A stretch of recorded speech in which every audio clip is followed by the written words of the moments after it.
بسم اللہ الرحمن الرحیم نحمده ونصلی ونسلم علی رسوله الکریم اما بعد فاعوذ باللہ من الشیطان الرجیم بسم اللہ الرحمن الرحیم قل الحمد للہ وسلام علی عباده الذین اصطفى اللہ خیر اما یشرکون امن خلق السماوات والارض وانزل لکم من السماء ماء فأنبتنا به حدائق ذات بهجة ما كان لكم أن تنبتوا شجرها أإله مع الله بل هم قوم يعدلون صدق الله مولانا العظیم۔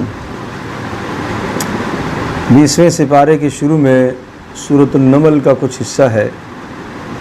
سورۃ النمل کے پہلے حصے میں جو 19ویں سپارے میں تھا، اس میں تو یہ مضمون مذکور تھا کہ اس دنیا کے اندر اقتدار، مال اور دنیا کی چیزیں اور زیب و زینت تمہیں اللہ تبارک تعالیٰ سے دور نہ کریں، اللہ کی وحدانیت اور توحید سے تمہیں دور نہ کریں، اللہ کے خلاف بغاوت پر تمہیں نہ ابھاریں۔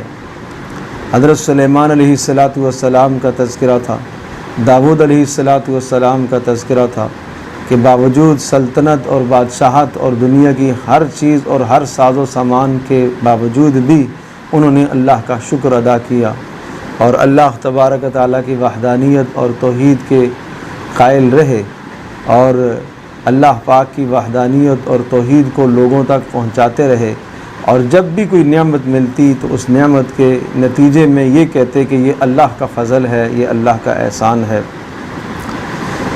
تو سورۃ النمل کا جو حصہ 20ویں سپارے میں ہے، اس میں اللہ تبارک تعالیٰ کی قدرت کے دلائل ہیں کہ وہ اللہ غالب قدرت والا ہے، وہ چاہے جس کو چاہے اقتدار دے اور جس کو چاہے ذلت دے، جس کو چاہے عزت دے، عزت اور ذلت کے فیصلے اس کے اختیار میں ہیں، اور ساتھ ساتھ اللہ تبارک تعالیٰ مرنے کے بعد دوبارہ بھی اٹھانے کی قدرت رکھتا ہے۔ تمہیں موت دینے کے بعد اللہ پاک تمہیں پھر سے اٹھائے گا، اس پر دلائل دیے۔ قل الحمد للہ وسلام علی عبادہ الذین اصطفى اللہ خیر اما یشرکون۔ آپ فرما دیجئے کہ ساری تعریفیں اللہ کے لیے ہیں اور سلامتی ہے اللہ کے ان بندوں کے لیے جن کو اللہ نے منتخب فرمایا ہے۔ داؤد علیہ السلام کا تذکرہ آیا پیچھے، اسی طرح سے سلیمان علیہ السلام کا تذکرہ آیا، صالح علیہ السلام کا تذکرہ آیا، موسیٰ علیہ السلام کا تذکرہ آیا۔ اللہ تبارک تعالیٰ نے ان کو منتخب فرمایا تھا، اللہ کے برگزیدہ بندے تھے۔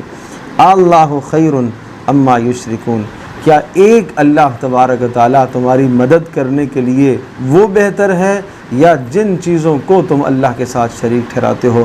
آج پھر سوالیہ انداز سے اللہ کی قدرت کو بیان کیا گیا اور سوال کیے گئے، امن خلق السماوات والارض، بھلا یہ بتائیے کہ کس نے آسمانوں کو بنایا اور زمینوں کو بنایا، اور کس نے آسمانوں سے پانی کو برسایا، اور کس نے اس پانی کے ذریعے سے سرسبز اور لہلاتے ہوئے باغات کو پیدا فرمایا؟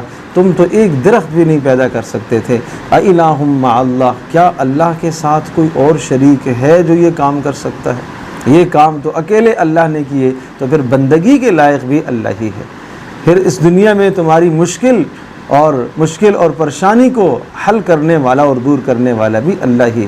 بل ہم قوم یعدلون، بلکہ ان لوگوں نے تو اللہ کے ساتھ دوسروں کو شریک ٹھہرایا ہے۔ امن جعل الارض قرارا، بھلا یہ بتائیے کہ کس نے زمین کو قرار دیا ہے، کس نے زمین کے درمیان میں نہروں کا نظام چلایا ہے، کس نے زمین کے اندر پہاڑوں کو مضبوط پہاڑوں کو گاڑا ہے، اور کس نے میٹھے اور کھارے پانی کے درمیان میں پردے حائل فرمائے؟ کیا اللہ کے سوا کوئی اور ہے یہ کام کرنے والا؟ ام من یجیب المضطر، بھلا یہ بتاؤ کہ جب کوئی آدمی شدید اضطراب میں ہوتا ہے، پریشانی کی کیفیت میں ہوتا ہے اور سب سے امید توڑ بیٹھتا ہے، اس وقت جو اللہ کو پکارتا ہے اور اللہ پاک اس کی پریشانیوں کو دور کرتا ہے، کیا اللہ کے سوا کوئی اور ہے ایسا کرنے والا؟ امن یہدیکم فی ظلمات البر والبحر، بھلا بتاؤ جب تم خشکیوں میں یا سمندروں میں راستے بھول جاتے ہو تو تمہیں کون راستے دکھاتا ہے؟ جس طرح سے اللہ تمہیں اس دنیا میں راستے دکھاتا ہے اور راستے کے اسباب اللہ پاک نے پیدا فرمائے ہیں، اسی طرح سے اللہ پاک نے ہدایت کے راستے بھی اس دنیا کے اندر ایک نظام رسولوں کا مقرر فرمایا، ان رسولوں کے ذریعے سے تمہیں ہدایت دیتا ہے۔ وَمَن يُرْسِلِ الرِّيَاحَ بُشْرًا بَيْنَ يَدَيْ رَحْمَتِهِ، بھلا یہ بتاؤ کہ بارشوں سے پہلے کون ہوائیں چلاتا ہے جو تمہارے لیے خوشخبریوں کا ذریعہ بنتی ہیں؟ کیا اللہ کے سوا کوئی اور یہ کام کر سکتا ہے؟ تعالی اللہ عما یشرکون، اللہ بلند و بالا ہے اس شرک سے جو اللہ کے ساتھ یہ شریک کرتے ہیں۔ امن یبدأ الخلق ثم یعید، بتاؤ کس نے پہلی بار مخلوق کو پیدا کیا، کون دوبارہ پیدا کرے گا؟ بتاؤ کون آسمان سے تمہیں روزیاں کھلاتا ہے؟ کیا اللہ کے سوا کوئی ہے؟ اگر ہے ہاتوا برہانکم ان کنتم صادقین، ان سے کہہ دیجئے اگر اللہ کے ساتھ کوئی شریک ہے تو دلیل لے آؤ۔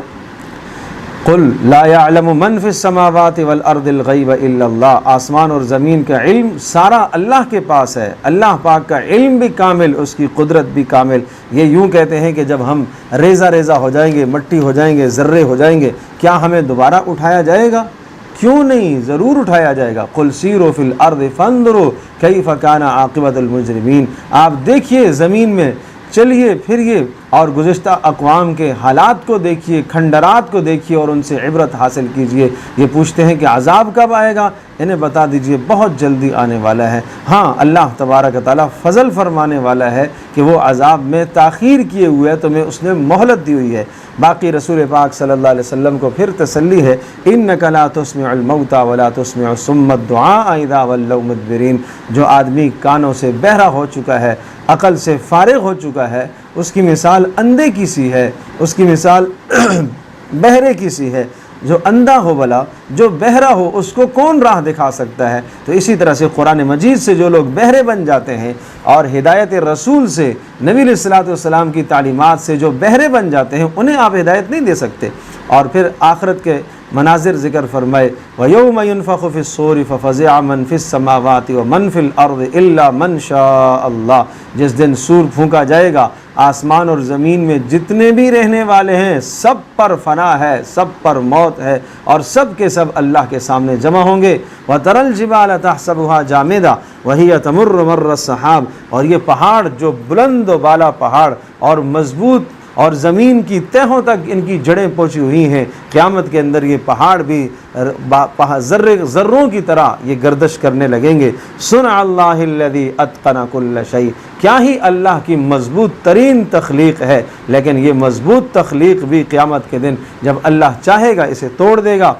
ضابطہ اللہ کے ہاں یہ ہے، من جاء بالحسنۃ فلہ خیر منہا، جو ایک نیکی کرے گا اس نیکی کا بدلہ اس کو اس سے بہتر دیا جائے گا۔ وَهُم مِّن فَزَعٍ يَوْمَئِذٍ آمِنُونَ، اور قیامت کی گھبراہٹ سے محفوظ رہیں گے۔ وَمَن جَاءَ بِالسَّيِّئَةِ فَكُبَّتْ وُجُوهُهُمْ فِي النَّارِ، اور جس کے گناہ غالب آگے اس کو اوندے منہ جہنم میں گرا دیا جائے گا، اور ان سے کہہ دیا جائے گا هَلْ تُجْزَوْنَ إِلَّا مَا كُنتُمْ تَعْمَلُونَ، یہ تمہارے اعمال کا بدلہ ہے جو تم دنیا میں کیا کرتے تھے۔ آخری فیصلہ کن بات آپ ان کو سنا دیجئے، میرا کام ہے قرآن کی تلاوت کر کے احکام پڑھ کے تمہیں سنانا۔ جو ہدایت حاصل کرے گا وہ اپنے لیے کرے گا، اور جو گمراہی اختیار کرے گا وہ گمراہی کا وبال خود ہی پائے گا۔ وَقُلْ إِنَّمَا أَنَا مِنَ الْمُنذِرِينَ، میرا کام ڈرانا ہے، سمجھانا ہے، میں نے سمجھا دیا۔ وَقُلِ الْحَمْدُ لِلَّهِ، اور آپ کہہ دیجئے ساری تعریفیں اس اللہ کے لیے ہیں۔ سَيُرِيكُمْ آيَاتِهِ فَتَعْرِفُونَهَا، وہ اپنی نشانیاں تمہیں دکھاتا رہے گا، اور ان نشانیوں کو دیکھو اور تم اللہ کی قدرت کو پہچانو۔ اور یاد رکھنا، اللہ تمہارے اعمال سے بے خبر نہیں ہے، اللہ تمہارے اعمال سے غافل نہیں ہے۔ اس کی جانب سے ڈھیل کا دینا یہ معنی ہرگز نہیں ہے کہ اللہ تبارک تعالیٰ تمہیں پکڑے گا نہیں، سخت عذاب آئے گا۔ اس کے بعد سورۃ القصص ہے۔ سورۃ القصص یہ مکی صورت ہے اور اس میں 9 رکوع اور 88 آیات ہیں، اور یہ سورہ مبارکہ 2 حصوں پر مشتمل ہے۔ اس کا پہلا حصہ پورا کا پورا حضرت موسیٰ علیہ السلام کی تاریخ کو بیان کر رہا ہے، حضرت موسیٰ علیہ السلام کے ابتدائی حالات کو بیان کر رہا ہے۔ جس طرح سے سورہ یوسف میں حضرت یوسف علیہ السلام کا تذکرہ از اول تا آخر تھا، اسی طرح سے سورۃ القصص کے اس حصے میں بھی موسیٰ علیہ السلام کا تذکرہ بالکل ابتدا سے ہے۔ اور مضمون اس سورہ مبارکہ کا یہ ہے کہ ہم ہمیشہ کمزوروں کو اوپر لاتے ہیں۔ اہل ایمان کو تسلیاں دی جا رہی ہیں کہ اگر مکی زندگی کے اندر آپ کمزور ہو، آپ مشرکین کے مظالم کا شکار ہیں، آپ تحمل کریں، آپ صبر کریں۔ اللہ تبارک و تعالیٰ کا وعدہ ہے کہ اللہ پاک کمزوروں کو بالآخر غالب کرتا ہے، ایمان والوں کو اللہ پاک غلبہ عطا کیا کرتا ہے۔ اس مفہوم کو سمجھانے کے لیے موسیٰ علیہ السلام کا قصہ سنایا۔ ہاں یہ بات ضرور ہے کہ اللہ تبارک و تعالیٰ نے اس دنیا کو دارالاسباب بنایا ہے، یہ نہیں کہ آج تم نے اللہ کے سامنے درخواست کی ہے اور آج ہی فوری کی فوری تمہاری مدد ہو جائے۔ مدد اللہ کی آئے گی، کچھ وقت لگے گا، دنیا دارالاسباب ہے۔ اللہ تبارک و تعالیٰ جب حجت اللہ کے یہاں پوری ہو جاتی ہے اور مشرکین کو ڈرانے کی، کافروں کو سمجھانے کی اور ظلم کی، ظالموں کی انتہا کی حجت جب پوری ہو جاتی ہے تو پھر اللہ کی طرف سے مدد کے فیصلے ہوتے ہیں۔ اس لیے موسیٰ علیہ السلام کا قصہ سنایا، تدریجاً اللہ پاک نے بنی اسرائیل کی کیسے مدد فرمائی، اور بڑے عجیب انداز سے طاسیم میم تلک آیات الکتاب المبین، یہ آیات ہیں ایک واضح روشن کتاب کی آیات ہیں۔ نتلو علیک من نبأ موسیٰ، ایک نئے انداز سے اس واقعے کو ذکر فرمایا، تسلی دینے کے لیے اہل ایمان کو، رسول پاک صلی اللہ علیہ وسلم کو، اور انہیں سمجھانے کے لیے کہ دیکھو اللہ کی طرف سے مدد آتی ہے لیکن وقت کے بعد، صبر تحمل سے کام لو۔ نتلو علیک من نبأ موسیٰ، آئیے ہم آپ کو سناتے ہیں موسیٰ علیہ السلام کی خبر اور فرعون کے حالات سناتے ہیں اور ٹھیک ٹھیک آپ کو سناتے ہیں، اور یہ خبر فائدہ دے گی ان لوگوں کے لیے جو ایمان رکھتے ہیں۔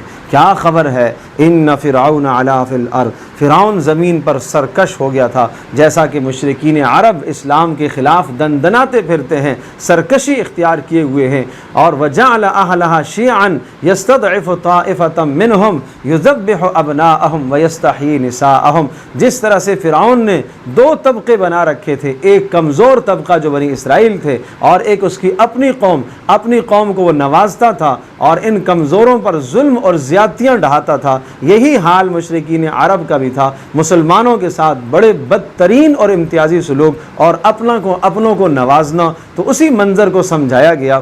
انہ کان من المفسدین، فرعون حد سے تجاوز کرنے والا تھا۔ پھر کیا ہوا؟ اللہ نے 5 وعدے ذکر فرمائے اور 5 دعوے ذکر فرمائے۔ نمبر 1، وَنُرِيدُ أَن نَّمُنَّ عَلَى الَّذِينَ اسْتُضْعِفُوا، ہم کمزوروں پر احسان کرنا چاہتے تھے۔ کون کمزور؟ بنی اسرائیل۔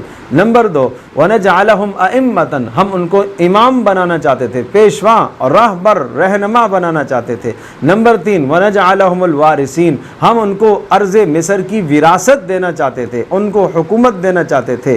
وَنُمَكِّنَ لَهُمْ فِي الْأَرْضِ، اور حکومت کے بعد، وراثت کے بعد زمین ان کے پاس آ جائے، مزید انہیں استحکام اور مضبوطی دینا چاہتے تھے۔ اور نمبر 5، وَنُرِيَ فِرْعَوْنَ وَحَامَانَ وَجُنُودَهُمَا مِنْهُمْ مَا كَانُوا يَحْذَرُونَ، اور فرعون اور اس کا لشکر اور حامان، ان تمام کے تمام کو ہم تباہ کرنا چاہتے تھے۔ اب ان 5 کاموں کو، ان 5 دعووں کو اللہ تبارک و تعالیٰ نے پورا کرنے کے لیے ایک نظام بنایا، آہستہ آہستہ آہستہ ان 5 کاموں کو بروئے کار لانے کے لیے اور پائے تکمیل تک پہنچانے کے لیے اللہ تبارک و تعالیٰ کی حکمت دیکھیے۔ وَأَوْحَيْنَا إِلَىٰ مُوسَىٰ، موسیٰ کی پیدائش ہوئی۔ ان 5 کاموں کو عروج تک، ان 5 وعدوں کو، دعووں کو انتہا تک پہنچانے کے لیے کیا ہوا؟ موسیٰ علیہ السلام کی پیدائش ہوئی۔ ایک دم اللہ پاک کر سکتا تھا کہ فرعون کو تباہ کر سکتا تھا، کمزوروں کو اللہ اوپر لا سکتا تھا، لیکن دنیا دارالاسباب ہے۔ سمجھایا جا رہا ہے کہ یہ وقت آہستہ آہستہ تدریجاً اس طرح سے اللہ کی طرف سے مدد کے اسباب پیدا ہوتے ہیں۔ موسیٰ علیہ السلام پیدا ہوئے، پھر والدہ محترمہ نے موسیٰ علیہ السلام کے حوالے سے یہ ڈر محسوس کیا کہیں فرعون قتل نہ کر دے۔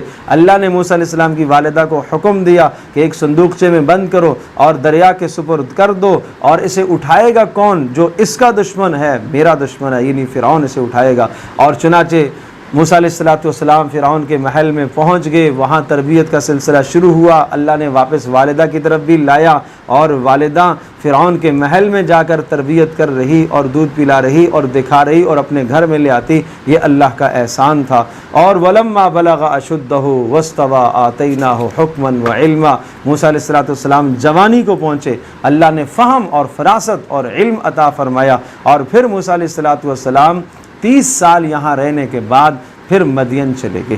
اور 10 سال پھر مدین رہ کر آئے اور پھر وہاں سے شادی بھی ہوئی اور واپس آئے تو واپسی پر اللہ پاک نے نبوت سے سرفراز فرمایا اور کہا کہ جاؤ جا کے اب فرعون کو سمجھاؤ۔ تو وہ 5 جو اللہ نے وعدے فرمائے تھے ابھی اس میں سے کوئی بھی پورا نہیں ہوا۔ 40 سال گزر گئے، موسیٰ علیہ السلام کا بچپنا بھی آیا گیا، جوانی بھی آ گئی، اور اب موسیٰ علیہ السلام کو نبوت بھی مل گئی۔ اور مدین کا ایک قصہ یہاں بڑا اہم ہے جو قابل ذکر ہے۔ موسیٰ علیہ السلام جب مدین پہنچے، وَلَمَّا تَوَجَّهَ تِلْقَاءَ مَدْيَنَ قَالَ عَسَىٰ رَبِّي أَن يَهْدِيَنِي سَوَاءَ السَّبِيلِ۔ اور پھر یہاں یہ بات بھی سمجھنے کی ہے کہ ظاہری جو سبب بنا موسیٰ علیہ السلام کا مدین کی طرف جانے کا کہ ایک قبطی کا قتل تھا موسیٰ علیہ السلام کے ہاتھوں ہوا، غیر ارادی طور پر قتل ہو گیا تھا، اور اس لیے موسیٰ علیہ السلام مصر چھوڑ کر چلے گئے تھے مدین کی طرف۔ لیکن یہ تو ایک اسباب ہیں، اللہ تبارک و تعالیٰ نے یہ نظام بنانا تھا، موسیٰ علیہ السلام کو مدین بھیجنا تھا اور حضرت شعیب کے پاس ان کو رہنا تھا، اور پھر وہاں بکریاں چرا کر ایک امت کی تربیت کی مشق حاصل کرنی تھی اور پھر واپس آنا تھا۔ یہ اللہ پاک کی ایک تقدیر کا فیصلہ تھا، یہ ایسے اتفاقی معاملہ نہیں ہے، یہ اللہ کی تقدیر کا ایک فیصلہ ہے۔ خیر جب مدین میں پہنچے تو موسیٰ علیہ السلام نے دیکھا کہ ایک کنواں ہے اور اس کنویں پر لوگ اپنے جانوروں کو پانی پلا رہے، اور 2 بچیاں کنارے پر کھڑی ہیں لڑکیاں، اور ان سے پوچھا ما خطبکما، تم کیوں یہاں کھڑی ہو، اپنے جانوروں کو پانی کیوں نہیں ملاتی؟ قالتا لا نسقی حتی یصدر الرعاء وابونا شیخ کبیر۔ ان دونوں نے اپنا سبب بیان کر دیا کہ ہم کیوں گھر سے باہر نکلی ہیں۔ اول تو ہمیں نہیں نکلنا چاہیے تھا، لیکن ابونا شیخ کبیر، ہمارے والد بہت بوڑھے ہیں، ہمارے گھر میں کوئی یہ کام کاج کرنے والا ہے نہیں، اس لیے مجبوری تھی ہم آ گئیں، اور اس وقت تک ہم مجمع میں نہیں گھستی، مردوں کے مجمع میں ہم نہیں جا سکتی حتی یصدر الرعاء، جب تک چرواہے اپنے جانوروں کو پانی پلا کر وہاں کنارے نہ ہو جائے۔ یہ بڑی اہم بات ہے۔ اس واقعے کو اللہ پاک نے کیوں ذکر فرمایا؟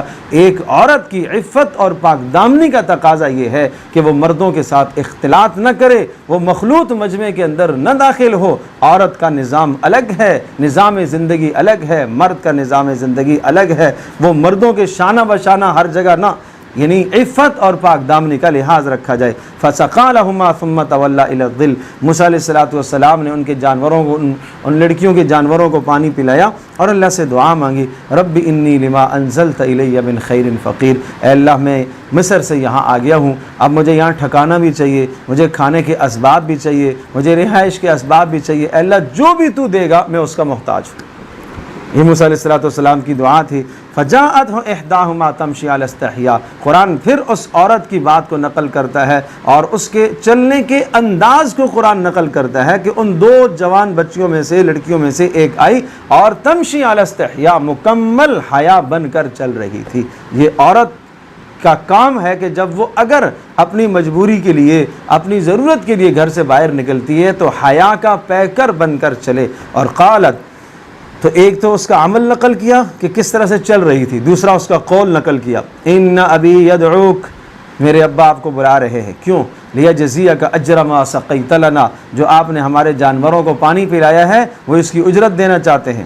بس 2 لفظوں میں مخصوص سمجھا دیا، کوئی لمبی بات نہیں۔ پتہ چلا کہ ایک عورت کو غیر محرم سے اگر بات کرنے کی نوبت آئے تو ایسے بات کرنی ہوتی ہے۔ فلما جاءہ وقص علیہ القصص، موسیٰ علیہ السلام نے کوئی تفصیل نہیں پوچھی، کسی قسم کی کوئی بات نہیں پوچھی۔ یہ ایک نیک اور پاک دامن مرد کا یہ طریقہ ہوا کرتا ہے کہ وہ غیر محرموں سے بات کرنے سے اجتناب کرتا ہے۔ فلما جاءہ وقص علیہ القصص قال لا تخف نجوت من القوم الظالمین، جب آئے تو ان بیٹیوں کے والد نے سارے احوال ان کے سامنے بیان کر دیے، اور موسیٰ علیہ السلام نے ان کے سامنے سارے احوال بیان کر دیے، میرے ساتھ یہ معاملہ ہوا، کہا اب غم نہیں کرو، اب اللہ کی طرف سے آپ کے اوپر مہربانیاں ہوں گی۔ قالت احداہما یا ابت استاجر، تو ایک نے کہا ان جوان لڑکیوں میں سے، اے بجان اس کو آپ اجرت پر رکھ لے، ان خیر من استاجرت القوی الامین، اس لیے کہ اجرت پر جس کو رکھا جاتا ہے وہ طاقتور بھی ہونا چاہیے، امانت دار بھی ہونا چاہیے، اور طاقت تو ہم نے اس کی دیکھ لی ہے کہ کنویں میں وہاں جو پتھر تھا، کئی لوگ جس کو پیچھے کر کے اپنے جانوروں کو پانی پلاتے تھے، اکیلے سے پیچھے کر لیا۔ اور ہمیں گھر کے کام کاج کے لیے کہ انسان، ایک آدمی چاہیے، مزدور چاہیے، اور یہ طاقتور بھی ہے اور امین بھی ہے کہ راستے میں اس نے نظر بھی نہیں اٹھائی ہے، یہ ہمارے گھر کا امانت دار بھی ہوگا۔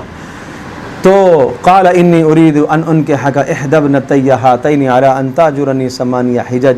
خیر، حضرت شعیب نے کہا کہ میں اپنی ایک بیٹی کا نکاح بھی آپ سے کرانا چاہتا ہوں، آپ کو ہمارے پاس اتنا وقت رہنا پڑے گا. خیر 10 سال کا وقت حضرت شعیب کے پاس مدین میں رہے، اور اس کے بعد جب مدین یہ 10 سال پورے ہو گئے، 40 سال کا زمانہ ہو گیا موسیٰ علیہ السلام کا، تو پھر اللہ پاک نے موسیٰ علیہ السلام کو حکم دیا اب مصر کی طرف آنے لگے. راستے میں اپنی اہلیہ بھی ساتھ تھی، اور راستے میں اللہ پاک نے نبوت سے سرفراز فرمایا اور 2 معجزات عصا اور ید بیضا، ان 2 معجزات کا مشاہدہ بھی کرایا. اور پھر موسیٰ علیہ السلام کی درخواست پر ہارون علیہ السلام کو بھی اللہ پاک نے ساتھ کر دیا اور کہا جاؤ جا کے فرعون کو سمجھاؤ. اس کی تفصیل پیچھے سورہ طٰہٰ کے اندر بھی آ چکی ہے. تو بہرحال یہ موسیٰ علیہ السلام کا یہ تذکرہ تفصیل سے، اور پھر ایک عرصہ موسیٰ علیہ السلام سمجھاتے رہے اور پھر فرعون کی جب تباہی کا وقت آیا تو اللہ پاک نے اسے غرق کیا اور اسے سمندر میں ڈبویا. تو پھر وہ کمزور اوپر آئے، یہ پہلا وعدہ پورا ہوا. اور اسی طرح سے پھر دشمن تباہ ہوا، یہ وعدہ بھی پورا ہوا. اور ارض مصر کی خلافت، ارض مصر کی وراثت اللہ تبارک تعالیٰ نے عطا فرمائی.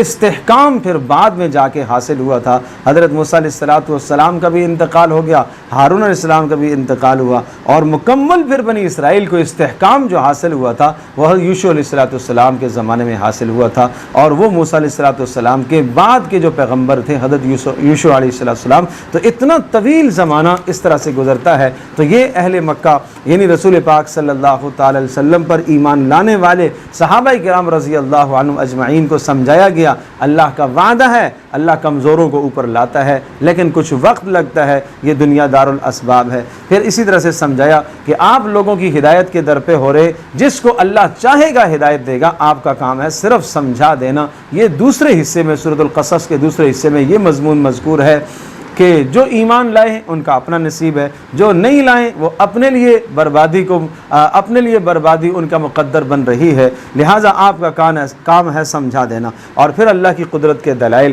وَرَبُّكَ يَخْلُقُ مَا يَشَاءُ وَيَخْتَارُ، اللہ جو چاہتا ہے پیدا کرتا ہے، جو چاہتا ہے اختیار کرتا ہے. کسی کا اختیار ہدایت اللہ کے اختیار میں ہے، اور اسی طرح سے پریشانی آئے اس کو ہٹانا اللہ کے اختیار میں ہے، مشکل کو دور کرنا اللہ کے اختیار میں ہے. کائنات کا سارا نظام اللہ کے اختیار میں ہے. اللہ نے اس کائنات میں کسی بھی ذرے میں کسی بھی انسان کو کوئی اختیار نہیں دیا. بخشش کا اختیار صرف اللہ کے پاس ہے، روزی دینے کا اختیار اللہ کے پاس، موت دینے کا اختیار اللہ کے پاس، زندگی کا اختیار اللہ کے پاس، ہر شے کا اختیار اللہ کے پاس ہے. ما کان لہم الخیارہ، ان کے لیے کوئی اختیار نہیں. سبحان اللہ.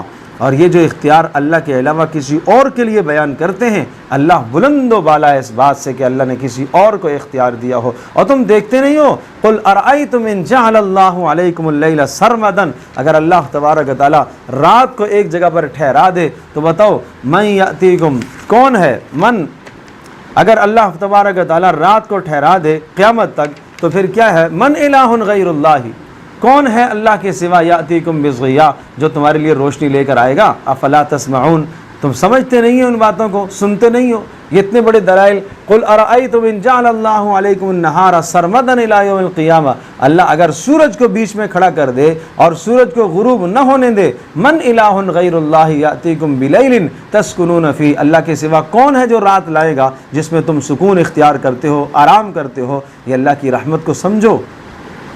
اس کے بعد قارون کا قصہ سنایا. ان قارون کان من قوم موسیٰ، حضرت موسیٰ علیہ السلام کے خاندان کا آدمی تھا، صاحب مال تھا. موسیٰ علیہ السلام نے ان سے یہ کہا کہ مال کا حق ادا کر اور تکبر نہ کر، زمین میں اترانا اچھا نہیں ہے. وابتغ ما آتاک اللہ الدار الآخرہ، اللہ نے مال دیا ہے، اس مال کے ذریعے سے آخرت کو حاصل کرو. ولا تنس نصیبک من الدنیا، یہ نہیں حکم ہے کہ سارا مال خرچ کر. وَأَحْسِن كَمَا أَحْسَنَ اللَّهُ إِلَيْكَ، لوگوں پر احسان کر، اللہ نے آپ پر احسان کیا تم لوگوں پر احسان کرو. وَلَا تَبْغِ الْفَسَادَ فِي الْأَرْضِ، زمین میں فساد مت مچاؤ. غور کیجئے.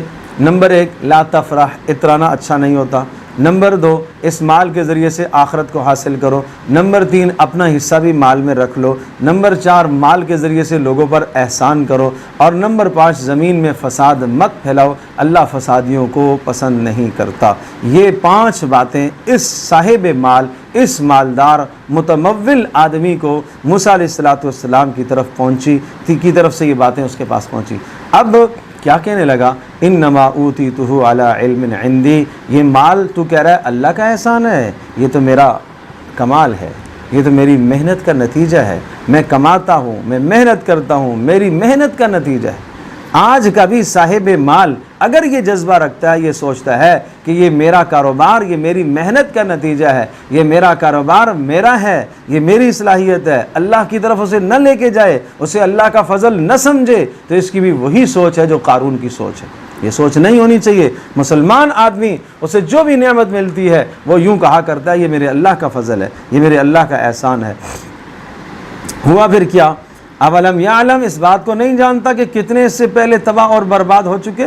اور ایک دن فخرج علی قومہ فی زینتی، اور اپنے مال اور زیب و زینت کے ساتھ نکل رہا تھا، تو جن لوگوں کو دنیا کی ہوس تھی جن کے دلوں کے اندر، انہوں نے کہا ہائے کاش ہمیں بھی ایسے مال ملے جیسے قارون کو ملا۔ اہل ایمان نے کہا اللہ کے بندو یہ کیا باتیں تم کر رہے ہو، ویلکم ثواب اللہ خیر لمن آمن وعمل صالحا، ایمان جو شخص لایا، اعمال صالحہ جس کی زندگی میں ہے، وہ مال سے کہیں زیادہ بہتر ہے۔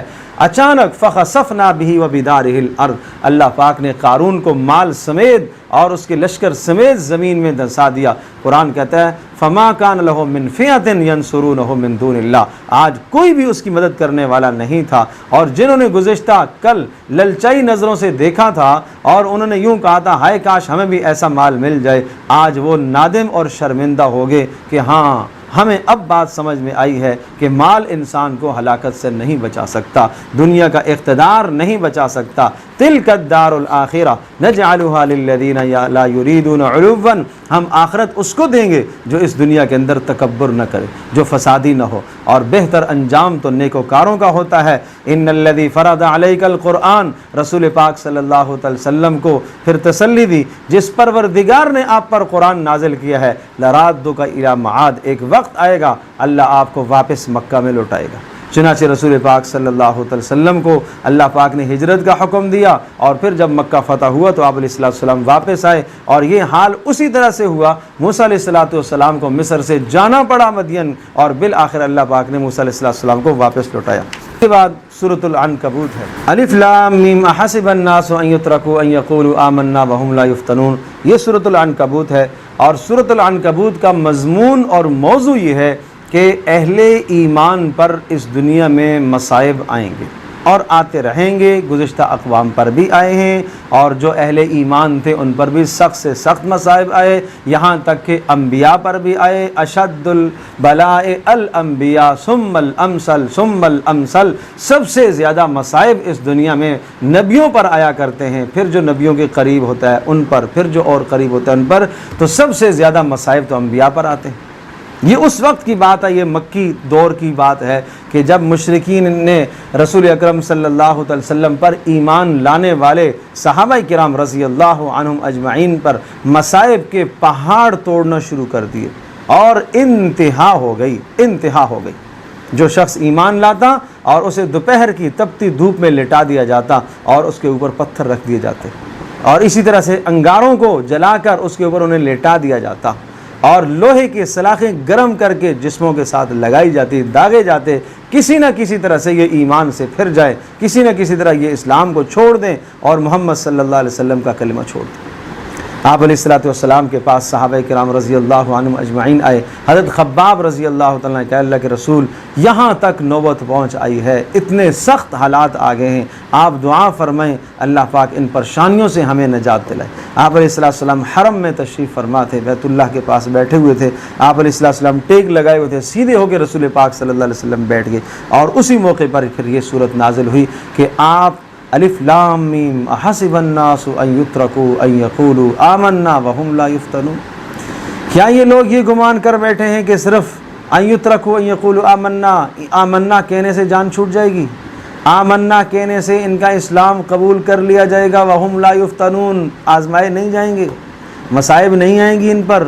وَلَقَدْ فَتَنَّ الَّذِينَ مِن قَبْلِهِمْ، ان سے پہلوں کو بھی اللہ نے آزمایا۔ کیوں آزماتا ہے اللہ پاک؟ کیوں ان مصائب کی بٹھیوں میں اللہ پاک ڈالتا ہے؟ فَلَيَعْلَمَنَّ اللَّهُ الَّذِينَ صَدَقُوا وَلَيَعْلَمَنَّ الْكَاذِبِينَ، تاکہ سچوں کو اور جھوٹوں کو اللہ ظاہر تو کرے، کھرے اور کھوٹوں میں امتیاز تو رہے۔ اسلام کے جہاں محاسن اور تمہیں اسلام کی طرف سے مراعات دنیا کی ملتی چلی جائیں اور ہر کوئی ساتھ ہوتا چلا جائے کہ ہاں بھائی میں بھی مسلمان ہوں، پتہ تو چلے کہ کون مخلص ہے اور کون کھرا ہے اور کون کھوٹا ہے۔ ام حسب الذین یعملون السیئات، اور ان کافروں کو بھی یہ سمجھنا چاہیے، انہیں اچھی طرح سے یہ بات سمجھنی چاہیے جو اہل ایمان کو یہ اذیتیں دیتے ہیں اور یہ اذیتیں دے کر یہ سمجھتے ہیں کہ ہم غالب آ جائیں گے۔ ساء ما یحکمون، بڑا برا فیصلہ ہے تمہارا، بڑی بری سوچ ہے، بڑی غلط سوچ ہے تمہاری کہ تم ان مسلمانوں پر مصائب کے پہاڑ ڈھا کر تم غالب آ جاؤ گے۔ نہیں، جتنا تم ان کو دباؤ گے، اسلام کو جتنا دباؤ گے، یہ ابھرتا ہے، یہ پستی کو پسند نہیں کرتا، یہ علو چاہتا ہے، یہ بلندی چاہتا ہے، یہ ارتفاع چاہتا ہے۔ من کان یرجو، تسلی دی، من کان یرجو لقاء اللہ، اللہ سے ملاقات کی امید ہے، اللہ کی ملاقات آنے والی ہے، صبر کرو، اللہ کی مدد بھی آنے والی ہے اور تمہیں اس ایمان پر تمہیں اجر ملے گا۔ ومن جاہد فانما یجاہد لنفسہ، اور جو مشقت برداشت کرے گا اپنے لیے کرے گا۔ والذین آمنوا وعملوا الصالحات، ایمان لائے، اچھے اعمال کیے، ہم ان کے گناہوں کو دھو دیں گے اور ہم ان کو اس دنیا سے بہت بہتر اجر عطا کریں گے۔ اچھا، کس حد تک ہم مصائب کو برداشت کریں؟ یہاں تک نوبت آ گئی، سعد رضی اللہ تعالی عنہ مسلمان ہوئے، والدہ نے کہا کہ سعد تو مسلمان ہو گیا ہے، محمد کا کلمہ تو نے پڑھ لیا، میں کھانا پینا چھوڑ دوں گی اور میں بھوک کی حالت میں مر جاؤں گی اور لوگ تجھے ماں کا قاتل کہیں گے۔ ٹھیک ہے، مصائب کے وہ پہاڑ تو نہیں ہیں، لیکن ایک اکلوتے بیٹے کے لیے یہ بھی بات بڑی مشکل ہے۔ سعد کے لیے یہ بات بڑی مشکل تھی، ماں سے بے پناہ محبت کرنے والے، کہ ماں یہ کہہ رہی ہے کہ میں مر جاؤں گی، نہ کھاؤں گی نہ پیوں گی اور لوگ تجھے ماں کا قاتل کہیں گے، کیا میں یہ تکلیف برداشت کر لوں؟ تو اس پر یہ آیت نازل ہوئی، وَإِن جَاهَدَاكَ، تو اللہ پاک نے حکم دیا ماں باپ کے ساتھ حسن سلوک کرو، لیکن اگر ماں باپ تمہیں اللہ کی نافرمانی کا حکم دے فَلَا تُطِعْهُمَا، ہرگز ان کی اطاعت نہیں کرنی، تمہیں میرے پاس آنا ہے اور تمہیں تمہارے اعمال کا بدلہ دیا جائے گا۔ سعد نے کہا اللہ کے اے اماں، آپ چاہے کھائیں نہ کھائیں، میرے سامنے ایک نہیں 100 جانیں آپ کی نکل جائیں، جب بھی میں محمد صلی اللہ علیہ وسلم کا کلمہ اب نہیں چھوڑ سکتا۔ تو سعد کی استقامت نے ماں کے دل کو بدل دیا، یہ سعد کی استقامت نے ماں کے دل کو بدل دیا، ماں بھی مسلمان ہوگی۔ اچھا مجھے دکھاؤ تو صحیح وہ کیسا دین ہے۔ پھر فرمایا وَمِنَ النَّاسِ مَن يَقُولُ آمَنَّا بِاللَّهِ، کچھ لوگ اس دنیا میں آمنا کہتے ہیں ہم ایمان لائے، لیکن جب ان کو اوپر ایذائیں آتی ہیں، تکلیفیں آتی ہیں، تو ان تکلیفوں کو ایسا سمجھتے ہیں جیسا اللہ کا عذاب ہے۔ بھائی یہ تکلیفیں آتی ہیں یہ تمہارے درجات بلند کرنے کے لیے۔ وَلَئِن جَاءَ نَصْرٌ مِّن رَّبِّكَ لَيَقُولُنَّ إِنَّا كُنَّا مَعَكُمْ، مدد آئے تو کہتے ہیں ہم بھی تمہارے ساتھ ہیں، مراعات لینے کے لیے آگے آگے چلتے ہیں، اور جب مصائب آتے ہیں تو ایک دم سے پریشان ہو جاتے ہیں، دین چھوڑنا شروع کر دیتے ہیں۔ یہ کیسی بات ہے؟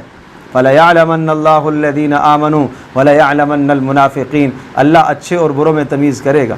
اب اس مضمون کو سمجھانے کے لیے کہ مصائب آتے رہیں گے اور مصائب پہلے بھی آئے ہیں، اور حضرت نوح علیہ السلام کا قصہ سنایا۔ حضرت نوح علیہ السلام پر دیکھو نا کیسے مصائب آئے، 950 برس اس نبی نے تبلیغ کی، اور یہاں اس لیے تصریح کے ساتھ وَلَقَدْ أَرْسَلْنَا نُوحًا إِلَىٰ قَوْمِهِ فَلَبِثَ فِيهِمْ أَلْفَ سَنَةٍ إِلَّا 50 عَامًا، 950 سال کی تصریح اس لیے کی، اور اختصار سے حضرت نوح علیہ السلام کا قصہ سمجھا۔ یہاں قوم کے سوال و جواب بہت زیادہ نہیں ہے، یہاں یہ سمجھانا ہے کہ 950 برس انہوں نے کیسی تکلیفیں برداشت کی، بس اتنی بات۔ فَأَخَذَهُمُ الطُّوفَانُ وَهُمْ ظَالِمُونَ فَأَنجَيْنَاهُ وَأَصْحَابَ السَّفِينَةِ، نوح اور نوح کے ماننے والوں کو اللہ نے نجات دی اور ان کو اللہ پاک نے دوسروں کے لیے نشان بنایا۔ پھر ابراہیم علیہ السلام کا قصہ کہ انہوں نے بھی کس طرح سے توحید کی بات سمجھائی لوگوں کو، اور کیسے سخت حالات آئے اور کیسی مخالفتیں آئیں کہ لوگوں نے ابراہیم علیہ السلام کو آگ میں ڈالا، یہاں تک مصائب آئے، یہ سب انہوں نے برداشت کیے، تمہیں بھی برداشت کرنے پڑیں گے۔ وَمَا كَانَ جَوَابَ قَوْمِهِ إِلَّا أَن قَالُوا اقْتُلُوهُ أَوْ حَرِّقُوهُ، کیا جواب ملا حضرت ابراہیم علیہ السلام کی دعوت پر ان کو؟ یہ جواب تھا کہ ابراہیم کو قتل کر دو یا اس کو جلا دو۔ فَأَنجَاهُ اللَّهُ مِنَ النَّارِ، اللہ نے مدد کی ہے۔ تو یہاں دونوں طبقوں کو سمجھایا جا رہا ہے، اہل ایمان کو بھی کہ یہ مصائب آتے رہیں گے، اور اہل کفر کو بھی یہ سمجھایا جا رہا ہے کہ تم مصائب کے پہاڑ ڈھا کر تم یہ سمجھو کہ ہم غالب آ جائیں گے، ایسا نہیں ہے۔ اللہ تبارک و تعالیٰ نے نوح علیہ السلام کی بھی مدد فرمائی، ابراہیم علیہ السلام کی بھی مدد فرمائی، پھر حضرت لوط علیہ السلام کا قصہ کہ ان کو کس قدر پریشانیوں سے گزرنا پڑا اور قوم کے کیا جوابات تھے۔ فما کان جواب قوم الا ان قالوا ائتنا بعذاب اللہ ان کنت من الصادقین، اے لوط لے وہ عذاب جس کا تو ہم سے وعدہ کرتا ہے، تو لے عذاب۔ ایسے ایسے سخت حالات آئے، ایسی تلخیاں قوم کی طرف سے آتی رہیں، لیکن انبیاء علیہ السلام نے یہ سارے حالات برداشت کیے اور خوب استقامت کے ساتھ اللہ کے پیغام کو پہنچاتے رہے۔ حضرت مدین حضرت شعیب علیہ السلام کا واقعہ ہے، اس کو بھی اختصار کے ساتھ فقال یا قوم اعبدوا اللہ وارجوا الیوم الآخرہ ولا تعثوا فی الارض مفسدین۔ حضرت شعیب علیہ السلام نے کہا اللہ کی بندگی کرو اور قیامت پر ایمان لاؤ اور زمین میں تم فساد مت پھیلاؤ۔ چنانچہ شعیب علیہ السلام کو انہوں نے جھٹلایا، اللہ پاک نے ان کو بھی نیست و نابود کر دیا۔ اور قوم عاد، قوم سمود اور اسی طرح سے قارون اور فرعون اور حامان، ان سب کے تذکرے کر کے کہا فَكُلًّا أَخَذْنَا بِذَنبِهِ، اے مکہ والو، مسلمانوں کو ستانے والو سن لو اس بات کو، قیامت تک آنے والے مسلمانوں کو بلا وجہ ستانے والے سن لو، فَكُلًّا أَخَذْنَا بِذَنبِهِ، ہم ان ظالموں کو پکڑتے ہیں، فَمِنْهُمْ مَنْ أَرْسَلْنَا عَلَيْهِ حَاصِبًا، بعضوں پر ہم آسمانوں سے عذاب کے کوڑے برساتے ہیں اور بعضوں کو چیخوں نے پکڑا ہے، وَمِنْهُمْ مَنْ خَسَفْنَا بِهِ الْأَرْض، اور بعضوں کو ہم نے زمین میں دھنسایا ہے، وَمِنْهُمْ مَنْ أَغْرَقْنَا، اور بعضوں کو ہم نے سمندروں میں ڈبویا ہے، وَمَا كَانَ اللَّهُ لِيَظْلِمَهُمْ، اللہ ظلم نہیں کرتا، یہ خود اپنے اوپر ظلم کرتے ہیں۔ اور آخر میں ایک مثال سمجھائی کہ اللہ کے علاوہ تمہارا اعتماد کسی پر بھی ہو، کسی پر، مال پر، اقتدار پر، برادری پر، کنبے پر، قبیلے پر، اپنے علم پر، اپنے نفس پر، اپنی ذہانت پر، کسی پر، بتوں پر، کسی پر بھی تمہارا بھروسہ اگر اللہ کے سوا ہے، وہ بھروسہ ایسا ہے جیسے مکڑی کا جالا ہے۔ مکڑی کا جالا جیسے کمزور ہوتا ہے، جیسے ایک ہوا کا جھونکا آتا ہے وہ سارا کا سارا گر جاتا ہے، تباہ ہو جاتا ہے، بالکل اسی طرح سے اگر تم نے اللہ کے علاوہ کسی اور پر اعتماد کیا کہ ہم فلاں کو اپنے ساتھ لیں گے تو ہم بچ جائیں گے، ہم کامیاب ہو جائیں گے، یہ اعتماد اگر تم نے کسی پر کیے تو پھر یہ اعتماد تمہارے بڑے کچے اعتماد ہیں۔ سب سے مضبوط اعتماد وہ ہے جو اللہ کی ذات عالی پر ہے، وَهُوَ الْعَزِيزُ الْحَكِيمُ، وہ غلبے والا ہے، ہاں مدد ایک وقت کے بعد کرتا ہے۔ وَتِلْكَ الْأَمْثَالُ نَضْرِبُهَا لِلنَّاسِ، اور یہ مثالیں ہم کھول کھول کے لوگوں کے لیے بیان کرتے ہیں، اہل علم ان مثالوں کو سمجھتے ہیں، اور آسمان و زمین کو سارا کچھ اللہ نے بنایا ہے بالحق، حق کو ظاہر کرنے کے لیے، اور ان سب میں نشانیاں ہیں ایمان والوں کے لیے۔ اللہ پاک ہم سب کے لیے سمجھنا عمل کرے۔